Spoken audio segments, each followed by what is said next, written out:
Hello student, मैं doctor BP Singh आपका बहुत बहुत स्वागत करता हूं अपने क्लास में। आज हम यहां पे बात करेंगे कि यूपीएससी के एग्ज़ाम 28 मई को है, उसको कैसे बहुत अच्छे से तैयारी की जाए। ये बहुत कम समय हमारे पास बचा है, लगभग 2.5 से 3 महीने का समय बचा है। यानी जो सिविल सर्विस एग्ज़ाम है, सिविल सर्विस एग्ज़ाम प्री 2023, ये एग्ज़ाम है 28 मई को। ठीक है, तो इस पे हम थोड़ी सी बात करेंगे कि कैसे इसको बेस्ट तरीके से किया जाए। आज हमारा ये टॉपिक है कि 2023 का एग्ज़ाम है, वो कैसे हम क्वालिफाई करें।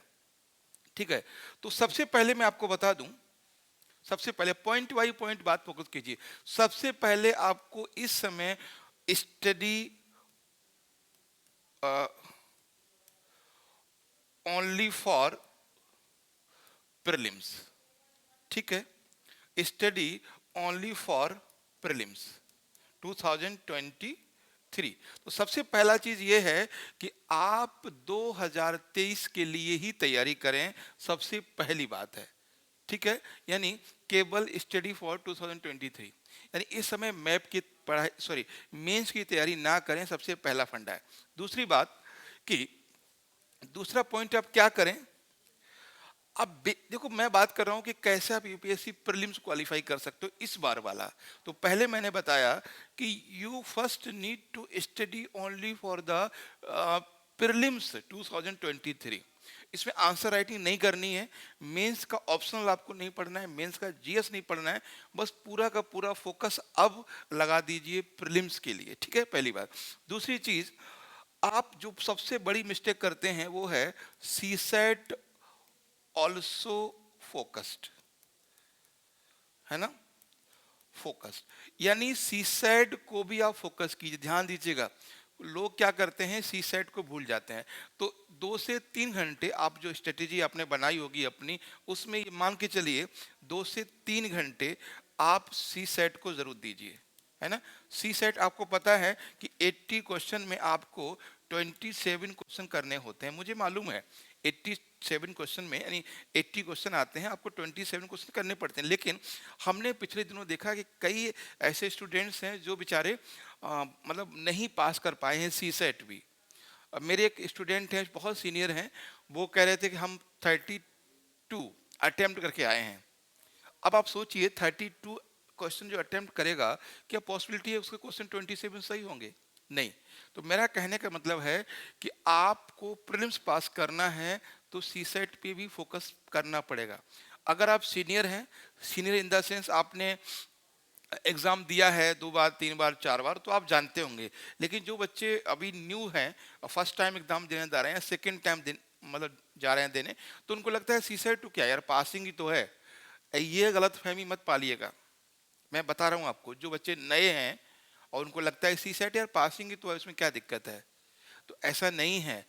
ठीक है, तो पहला पॉइंट हमने क्या देखा, पहला पॉइंट हमने देखा कि study only for prelims now till 2023 exams. ठीक है, 2023 तक एग्जाम पर। दूसरी चीज है CSAT also be focused, CSAT को भी फोकस करें। और उसके बाद 3 बातें हो गई। और पहला हो गया कि ओनली फॉर प्री 23। ठीक है, दूसरा हो गया C set, okay, C set. और तीसरा है you need to basics, basics, basics till 12th exam, 12th class, okay, class 1 to 12th, that is a basic. आपको आपको पता है कि लास्ट ईयर एग्जाम आया था, क्वेश्चन आया था एक 5th क्लास के एनसीईआरटी से। तो आपको एनसीईआरटी या सीबीएसई बोर्ड की जो भी आपकी बुक्स हैं, वो क्लास 1 से, खैर मैंने ऐसे लिख दिया है, लेकिन क्लास 4 से लेकर 12th तक हर चीज आपको पता होना चाहिए, मैथ और साइंस को छोड़ के। मतलब मैथ नहीं पूछा जाता है। तो जो जीएस के सब्जेक्ट हैं, उनको आप बहुत अच्छे बेसिक्स तैयार कीजिए। अभी समय है, आप बेसिक पढ़ सकते हो। ठीक है, बेसिक आप पढ़ सकते हो एनसीईआरटी में। एक मैं सलाह यहाँ पे और देना चाहूंगा आपको, जो तमिलनाडु बोर्ड की बुक्स हैं उनको जरूर पढ़िए।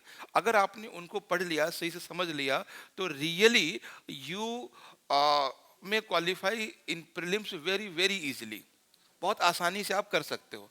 तो तीसरी चौथी जो चीज है आप समझिए, चौथी चीज आपको क्या करना है, आप मैप पर भी ध्यान दें। Map, map study. वैसे मैं क्लास चला रहा हूँ मैप का, आपको वीडियो के डिस्क्रिप्शन बॉक्स में लिंक मिल जाएगा। मैप पर बहुत ध्यान दीजिए, क्योंकि मैप जो है वो डायरेक्ट क्वेश्चन है ना, डायरेक्ट क्वेश्चन मैप से 12 से 14 क्वेश्चन आ रहे हैं मैप से। डायरेक्ट मैंने क्यों बोला कि इनडायरेक्ट भी बहुत सारे क्वेश्चन बनते हैं मैप से, ठीक है। तो मेरी बात समझ गए कि आपको मैप बहुत जरूरी है। चौथी जो पांचवी चीज है, वो पांचवी चीज है करंट अफेयर्स। करंट अफेयर्स, आपको मालूम है कि करंट अफेयर्स से क्वेश्चन लगभग पूरा पेपर आपका 90% करंट अफेयर्स बेस होता है। मैंने बोला current affair base, not current affair. Current affair base का मतलब यह है कि जो चीजें करंट अफेयर में आती हैं उनका बेसिक पूछता है, ध्यान दीजिएगा। जो करंट अफेयर्स में आता है उसका बेसिक पूछता है वो, ठीक है।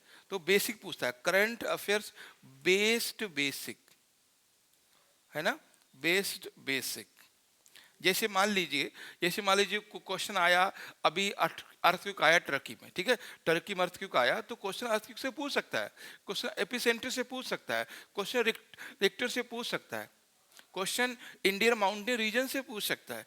तो समझ रहे हैं मेरी बात, जो करंट अफेयर उसका बेसिक पूछना है, बेसिक पूछना। आपको पता है इस बार राष्ट्रपति जी का अपॉइंटमेंट हुआ है, मतलब इलेक्शन हुआ है, तो राष्ट्रपति इलेक्शन से क्वेश्चन पूछ सकता है। वो थोड़ी पूछेगा कि who is the new president of India, ऐसा नाम थोड़ी पूछेगा। वो पूछेगा कि विच sentence is not correct about the procedure of election president of India. तो क्वेश्चन बेसिक से बनेगा, मेरी बात समझ रहे हैं आप शायद। तो जो करंट अफेयर उसका बेसिक समझना है, और सब इसके बाद आपको सबसे पॉइंट समझना है कि आपको प्रैक्टिस बहुत जरूरी है ना। प्रैक्टिस ये आपकी बहुत जरूरी है। प्रैक्टिस मतलब 2011 से लेकर 2022 तक के जो पेपर हैं, है ना, जो PYQ हैं, इनको बहुत अच्छे से करिएगा। जो 23 से PY, इनको बहुत अच्छे से आप करिएगा, ये चीज ध्यान रखना है। फिर ऐसा और क्वेश्चन आते हैं कि सर हम करंट अफेयर्स कहाँ से पढ़ें। तो मैं आपको यही सलाह दूंगा कि करंट अफेयर्स आप खुद से 2022 के जून से लेकर अब तक का DD न्यूज से जा सकते हैं, PIB से जा सकते हैं, AI न्यूज जा सकते हैं, या कोई भी अभी आप मैं आने वाले दिनों में इस पे कुछ वीडियो अपलोड करने वाला हूँ करंट अफेयर्स ही, आप वहाँ से भी पढ़ सकते हो। वैसे कुछ आपको प्रतियोगिता दर्पण है, घटना चक्र, इनके भी आपको मिल जाएंगे, लेकिन ये बहुत ज़्यादा यूजफुल नहीं होते। क्यों यूजफुल नहीं होते? क्योंकि ये सिर्फ करंट अफेयर्स देते हैं, और क्वेश्चन क्या बनेगा, current affairs based basic. Current affair based basic ये लोग करंट अफेयर्स देते हैं, है ना, करंट अफेयर्स बेस्ड देते हैं। तो इस तरह से क्वेश्चन बनेगा। तो आपको करंट अफेयर्स पे बहुत ज़्यादा ध्यान देना है, और सबसे ज़्यादा ज़रूरी काम यह है कि आप इस समय कम से कम 10 से 12 घंटे जरूर पढ़ें। 10 से 12 घंटे कम से कम, 22 घंटे भी ना पढ़ें भाई, ना 22 घंटे भी ना पढ़ें, 10 से 12 घंटे आप इसको जरूर दें, ठीक है। तो बाकी हम लोग मिलते हैं नेक्स्ट क्लास में। Thank you.